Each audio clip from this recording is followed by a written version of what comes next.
आज दुनिया भर में मजदूर दिवस मनाया जा रहा है। 1 मई को दुनिया मेहनतकश तबके की मेहनत को सलाम करती है। लेकिन क्या आप जानते हैं कि भारत में मजदूरों की भलाई का श्रेय किसको जाता है? वो कौन है जिसने मजदूरों के काम के घंटे से लेकर इंश्योरेंस तक की लड़ाई लड़ी? जवाब है डॉक्टर B.R. अम्बेडकर। आइए आपको बताते हैं बाबा साहब ने मजदूर वर्ग के लिए क्या कुछ किया।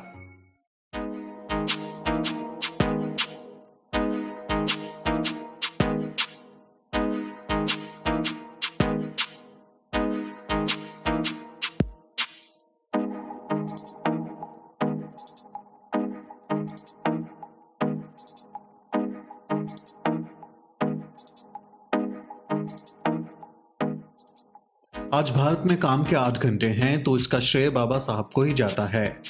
27 नवंबर 1942 को ही 7वीं लेबर कॉन्फ्रेंस में बाबा साहब ने काम के घंटे 14 से घटाकर 8 कर दिए। उससे पहले भारत में मजदूरों को 14 से 15 घंटे काम करना पड़ता था। ये बिल पेश करते हुए बाबा साहब ने कहा था, काम के घंटे घटाने का मतलब है रोजगार का बढ़ना, लेकिन काम का समय 12 से 8 घंटे किए जाते समय वेतन कम नहीं किया जाना चाहिए। मजदूरों को दुर्घटना बीमा दिया, प्रोविडेंट फंड, TADA और मेडिकल लीव जैसे बेनिफिट्स भी दिलाए। बाबा साहब ने मजदूरों की भलाई के लिए खुद 10 बिल ड्राफ्ट किए। उन्होंने the coals mine safety stowing bill, the factories amendment bill, the factories second amendment bill, worker man compensation amendment bill, the Indian mines amendment bill, workers welfare and social security bill, mica mines welfare bill, industrial workers housing and health bill और tea control amendment bill जैसे कानून भी लाए। आज के नेता इसी कमरों में बैठकर नीतियां बनाते हैं, लेकिन बाबा साहब खुद ग्राउंड जीरो पर पहुंचते थे। बाबा साहब ने खुद धनबाद कोल माइंस और रानीगंज कोल फील्ड का दौरा किया और खदानों में काम करने वाले मजदूरों की हालत पर विस्तृत रिपोर्ट भी बनाई। 9 अप्रैल 1946 को Baba Saheb mica mines labour welfare fund bill लेकर आए ताकि मजदूरों की भलाई के लिए अलग से एक फंड बनाया जा सके। 29 जुलाई 1943 को बाबा साहब कई और बिल लेकर आए।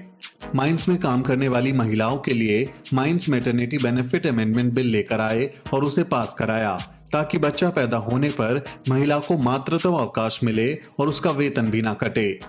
Mines maternity benefit amendment bill पर बोलते हुए बाबा साहब ने कहा था, यह काम से अनुपस्थित या काम से शब्द को हटाने के लिए है, जो मातृत्व लाभ अधिनियम की धारा 5 से अस्पष्टता का कारण बनता है। और इस खंड को इस आशय को पढ़ने के लिए सलाह दी जाती है कि 4 सप्ताह से पहले हर दिन महिला को प्रसव से पहले मातृत्व लाभ का हक हो। साथ ही मर्दों के समान महिलाओं को भी समान वेतन दिलाने के लिए भी बाबा साहब ने संघर्ष किया था। असेंबली में बोलते हुए बाबा साहब ने कहा था, हमें इसका भी ख्याल रखना चाहिए कि महिलाओं को भी पुरुषों के समान वेतन मिले। मुझे लगता है कि ये पहली बार है जब किसी इंडस्ट्री में समान काम के लिए समान वेतन देने का सिद्धांत लागू किया गया है, और वो भी बिना किसी लैंगिक भेदभाव के। हमें इसका भी ध्यान रखना होगा कि महिलाएं उस गलियारे में काम ना करें जो 5.5 फीट से छोटा हो। इससे पहले जोखिम भरी जगहों पर भी महिलाओं से काम कराया जाता था। खदान मातृत्व लाभ कानून, महिला कल्याण कोष, महिला एवं बाल श्रमिक संरक्षण कानून, महिला मजदूरों के लिए मातृत्व लाभ कानून के साथ साथ उन्होंने भूमिगत कोयला खदानों में महिला मजदूरों से काम न कराने के कानून की बहाली भी करवाई। बाबा साहब लेबर यूनियन को भी बेहद अहम मानते थे। ट्रेड यूनियन एक्ट भले 1926 में बन गया था, लेकिन मालिकों द्वारा श्रमिक संगठनों को मान्यता देने को अनिवार्य बनाने का कानूनी संशोधन 1943 में हुआ। 13 नवंबर 1943 को बाबा साहब Indian trade union amendment bill लेकर आए थे ताकि फैक्ट्री मालिक ट्रेड यूनियंस को मान्यता दें। इसी समय काम करते समय दुर्घटना का बीमा, जिसे बाद में ASI का रूप मिला, कानून बना। इसी समय बने कोयला और मीका कर्मचारियों के प्रोविडेंट फंड और सारे मजदूरों के प्रोविडेंट फंड भी अस्तित्व में आए। बाबा साहब ने 15 अगस्त 1936 को इंडिपेंडेंट लेबर पार्टी की स्थापना की थी। उसके टिकट पर वे निर्वाचित हुए और 7 नवंबर 1938 को 1 लाख से ज्यादा मजदूरों की हड़ताल का नेतृत्व भी डॉक्टर अंबेडकर ने किया था। इस हड़ताल के बाद सभा को संबोधित करते हुए उन्होंने मजदूरों का आह्वान किया कि मजदूर मौजूदा लेजिस्लेटिव काउंसिल में अपने प्रतिनिधियों को चुनकर सत्ता अपने हाथों में ले 7 नवंबर की हड़ताल से पहले 6 नवंबर 1938 को लेबर पार्टी द्वारा बुलाई गई इस मीटिंग में बड़ी संख्या में मजदूरों ने हिस्सा लिया। अंबेडकर स्वयं खुली कार से श्रमिक क्षेत्रों का भ्रमण कर हड़ताल सफल बनाने की अपील कर रहे थे। यह हड़ताल डॉक्टर अंबेडकर ने मजदूरों के हड़ताल करने के मौलिक अधिकार की रक्षा के लिए बुलाई थी। दरअसल सितंबर 1948 में बॉम्बे विधानमंडल में कांग्रेस पार्टी की सरकार ने औद्योगिक विवाद विधेयक प्रस्तुत किया था। इस विधेयक के तहत कांग्रेसी सरकार ने हड़ताल को आपराधिक कार्रवाई की श्रेणी में डालने का प्रस्ताव किया था। डॉक्टर अंबेडकर ने विधानमंडल में इस विधेयक का विरोध करते हुए कहा, हड़ताल करना सिविल अपराध है, फौजदारी गुनाह नहीं।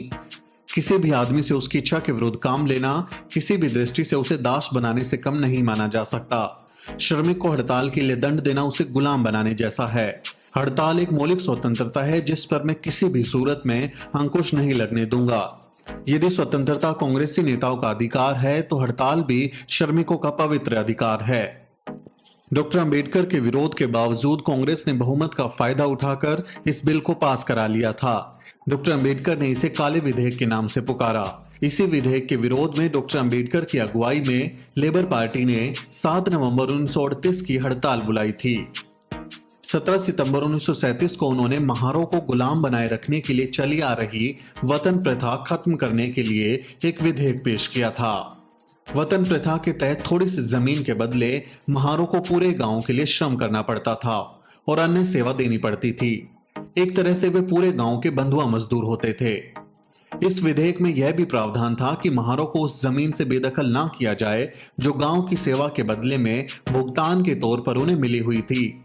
मजदूरों और किसानों के संघर्ष की अगुवाई करते हुए डॉक्टर अंबेडकर ने सोशलिस्टों और कम्युनिस्टों का भी सहयोग लिया, लेकिन ये सहयोग ज्यादा दिन नहीं चल पाया क्योंकि कम्युनिस्ट और सोशलिस्ट पूंजीवाद को दुश्मन मानते थे, लेकिन वे ब्राह्मणवाद के खिलाफ संघर्ष करने को बिल्कुल ही तैयार नहीं थे। जबकि डॉक्टर अंबेडकर ब्राह्मणवाद और पूंजीवाद दोनों को भारत के मेहनतकशों का दुश्मन मानते थे। 12 से 23 फरवरी 1938 को मनमाड में अस्पृश्य रेलवे कामगार परिषद की सभा की अध्यक्षता करते हुए डॉक्टर अंबेडकर ने कहा था, भारतीय मजदूर वर्ग ब्राह्मणवाद और पूंजीवाद दोनों का शिकार है और इन दोनों व्यवस्थाओं पर एक ही सामाजिक समूह का वर्चस्व है, लेकिन कांग्रेस, सोशलिस्ट और वामपंथी तीनों अस्पृश्य कामगारों के विशेष दुश्मन ब्राह्मणवाद से संघर्ष करने को तैयार नहीं हैं। बाबा साहब ने इस देश के मजदूरों के लिए इतना कुछ किया, लेकिन फिर भी उन्हें मजदूर नेता के रूप में मान्यता नहीं मिल पाई। साजिश के तहत उन्हें सिर्फ दलितों के नेता तक सीमित कर दिया गया। ना ही मजदूरों पर उनके काम को पढ़ने दिया गया और ना ही कभी उनके इस अमूल्य योगदान को दुनिया के सामने सही ढंग से प्रस्तुत किया। लेकिन सच ज्यादा समय तक छुप नहीं पाता। बाबा साहब जैसे महानायक को आज पूरी दुनिया सलाम कर रही है।